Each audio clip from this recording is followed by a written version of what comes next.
Hi, hello friends. Welcome back to The Magical Lifestyle. My name is Sarah and here we talk about Disney and how to keep a healthy lifestyle.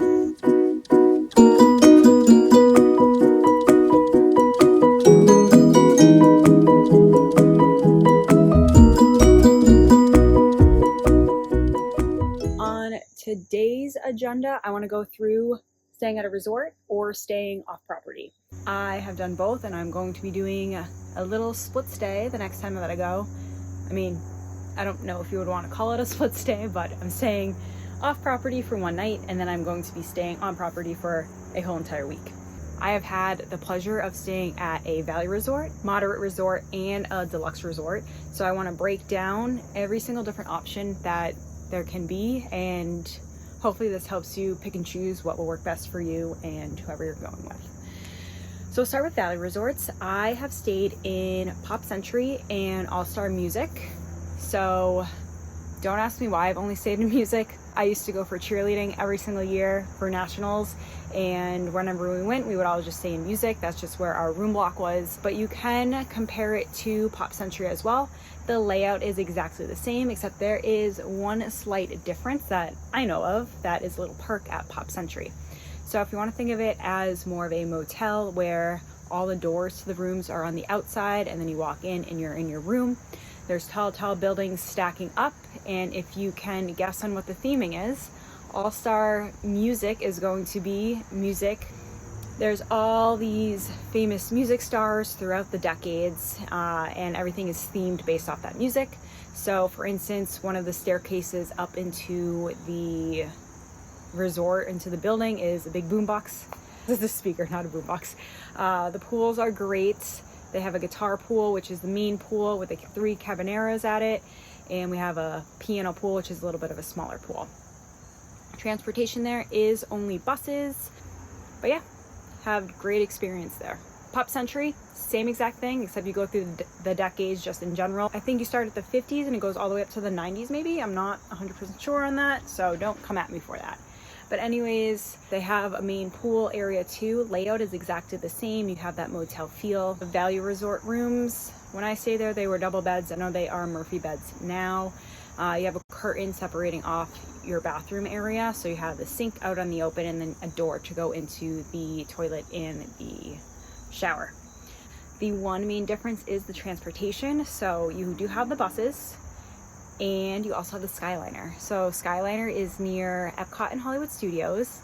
You're going right to the main area, the main load and dock station where Caribbean Beach is, and then you go off on your separate ways for whatever park that you're going to. So both of those experiences, I was more so a child going to that before the Skyliner was open. So from 2004 to 2014, that's pretty much where I stayed with my team or with my friends whenever I was going to Disney. So that is the Value Resort. They do have the cafeteria, the main area where you're going to be eating. You can get your resort mug and everything like that too.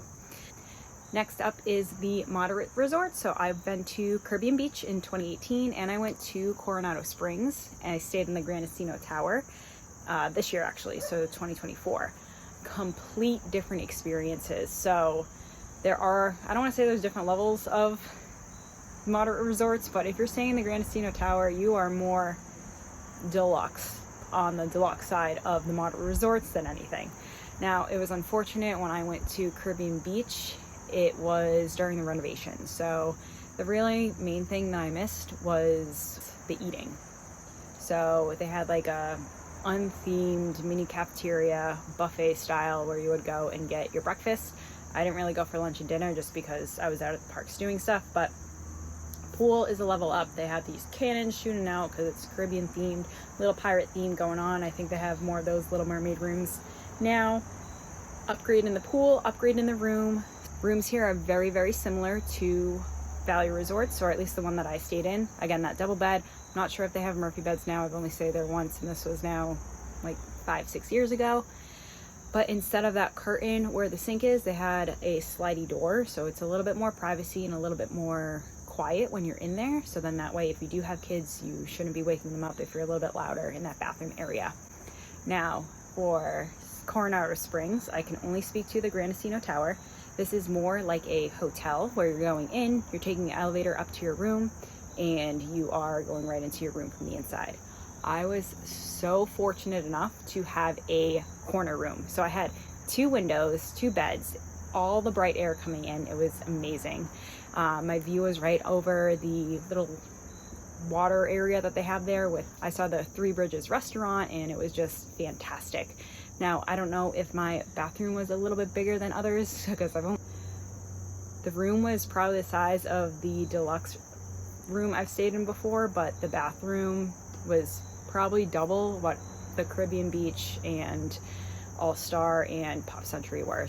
So a little bit more spacious there, a little bit of a nicer shower, which is why I want to call it the deluxe of the moderate resorts. Pool was amazing. There's a little pathway, like a little jogging pathway around. I was there for a Run Disney event, so I did not run at all after my race, but I don't know how long it is. Different options for food here too. So we have a restaurant, you have your quick service, and then different areas where you can get drinks on the outside near that little lake area and by the pool as well too. So just a little bit of that upgrade from that value resort. Next is the deluxe resorts I've stayed in, is Fort Wilderness in a cabin as well as Contemporary. It's going to be hard for me to speak to the Fort Wilderness cabin only because it was in 2004. So I was 11. I was 11 years old. This was 20 years ago, almost to the date. We went for Thanksgiving week. It was the very first time I went with my family, or the first time in general. Now, if you are camping people, my family goes camping a lot, so staying at Fort Wilderness cabin made sense. We're like, oh, we're gonna go camping at Disney. This is gonna be so fun. It was a lot of fun, but I did not feel like I was in Disney. So the cabin was great in general. If you want to experience that, I would totally stay there again, because I don't go camping as much, but I felt like I was just at home. Like, my parents were glampers, so we had our camper and everything like that. So going in the cabin just reminded me of the camper, so it felt like home. So I'm not sure at that age it was a bad thing to have that experience going into it. So for the cabin, I know they just renovated them. I feel like the layout is pretty much the same though. So you have your bed, your bunk beds, and you have bathroom. This time you have a little kitchen area with a table, and then a little living room area too, where the pull-out couch came out too. Not sure what it looks like now, but I'm sure there's hundreds and hundreds of videos out there. Don't want to steal anything from anybody, so go ahead and search that on YouTube if you want a greater detail on that. I don't really remember too much. I know we ate mostly in the cabin, so I didn't experience anything outside besides the Hoop-de-Doo review, which we had Thanksgiving at too. So it was mostly Thanksgiving dinner. Again, I was a kid. It was fabulous. I probably got some chicken tenders and called it a day. The second deluxe resort I've stayed at is Contemporary. I did not stay in the tower. I stayed in the Garden View. So if you go in through the tower and take a right, I stayed in that area right by the pool. So it was really nice. I was only there for 3 nights, so it was all I needed. I had a balcony. The room was probably the same size as my Coronado Springs Grand Casino Tower room. Again, not sure. I was in a corner room there. I was in a regular room at the Contemporary. The only difference is in that room, when you walked into the bathroom, it had a toilet and then a door, and then it had your sink and shower. So kind of separated off, just like the value resorts there too. So it was Incredibles theme. Went on in and had a little couch, a little bit bigger seating area. Felt more like roomy. Like I said, it had a little balcony. I was able to watch the electric parade. It was beautiful. I mean, I watched it on YouTube so many times that seeing it in person, it was kind of a surreal moment watching it off my balcony. It was a great spot to kind of unwind at night right before I went to bed, and a great spot to have coffee. So there is a little cafe at the front where I would get coffee, and then I would go back to my room and just chill. The other great thing about the Contemporary Resort is it was a walking distance to Magic Kingdom. So that's exactly what I wanted.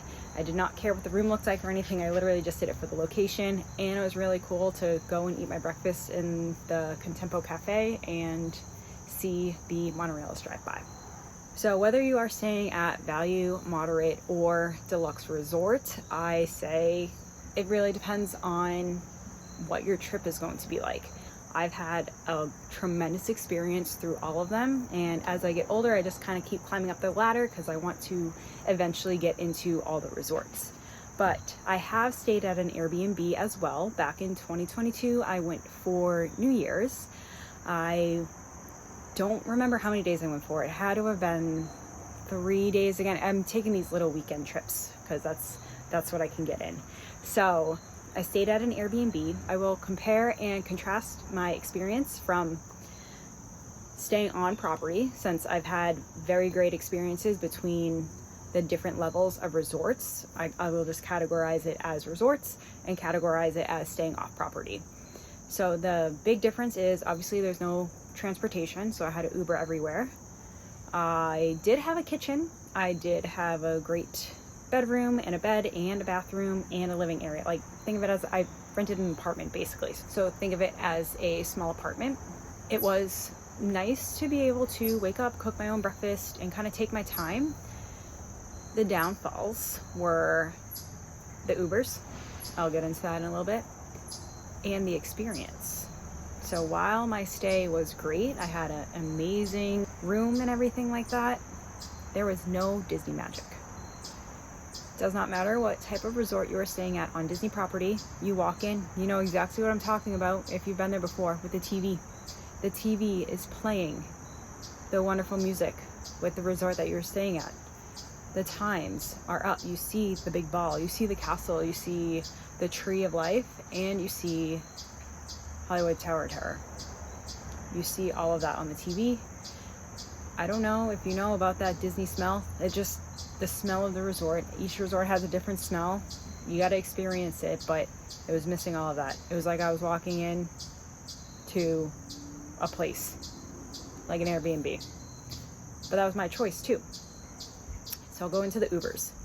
Ubers was fine getting to and from the airport. Cool. The one thing I did miss, the Uber from the Airbnb took me to Animal Kingdom.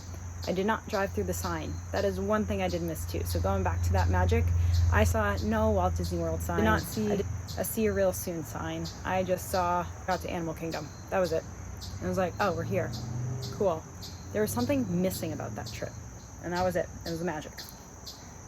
But I kept feeling it time and time again. I just kept thinking it. Every time I was in a park, I was like, I'm here. This is so surreal. Like, I get to experience this again. No magic at the Airbnb or getting that Uber to and from. So I was a little bummed by that, but I mean, what can you do? I was still in the most magical place on earth. Now, transportation is just bad on New Year's anyways. Think about after the fireworks, it's bad.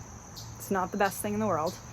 I mean, I guess depending on where you're staying, but think about trying to get an Airbnb on New Year's, I guess, Eve day, whatever, in Florida. Think of everybody else having a party and who's out for an Uber. Like, who's actually going to be working? I know if I Ubered, I would be missing out on a lot of opportunity, but I wouldn't want to.